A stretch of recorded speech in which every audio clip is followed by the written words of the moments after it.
امی آج مجھے عجیب چیز دکھی. جب میں نے نماز پڑھی تو میرے ارد گرد روشن رنگ آ گئے. ماشاءاللہ بیٹا، یہ رنگ تمہاری نماز کا نور ہے با. اللہ نے تمہیں دکھایا. امی لیکن جب میں نے کل نماز نہیں پڑھی تھی تو سب رنگ کالے ہو گئے تھے. ہاں بیٹا، نماز چھوڑنے سے دل کا نور چلا جاتا ہے، رنگ بھی کالے ہو جاتے ہیں.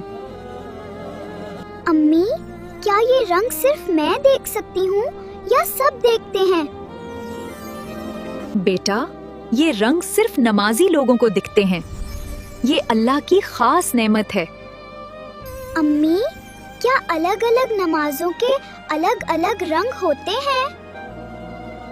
ہاں میری پیاری با، فجر کا رنگ نیلا، ظہر کا رنگ سونا، عصر کا رنگ ہرا، مغرب کا رنگ نارنجی ہا اور عشاء کا رنگ چاندی جیسا ہوتا ہے. دادی یہ تو بہت خوبصورت ہے. میں اب ہمیشہ 5 نمازیں پڑھوں گی. امی آج اسکول میں بہت کام تھا. عصر کی نماز رہ گئی، رنگ پھر کالے ہو گئے. بیٹا، نماز کبھی نہیں چھوڑنا، چاہے کتنا بھی کام ہو، نماز پہلے. امی مجھے پتا تھا پر میں بھول گئی. اب مجھے بہت برا لگ رہا ہے. بیٹا ابھی بھی وقت ہے گا. عصر کی قضا پڑھو با اور اللہ سے معافی مانگو.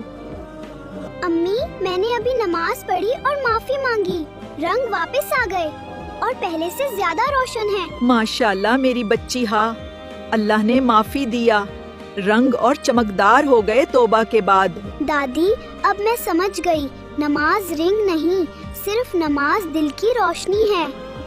ماشاءاللہ میری نور سائے، اب تمہارا نام بھی نور اور کام بھی نور سائے. ہمیشہ روشن رہو.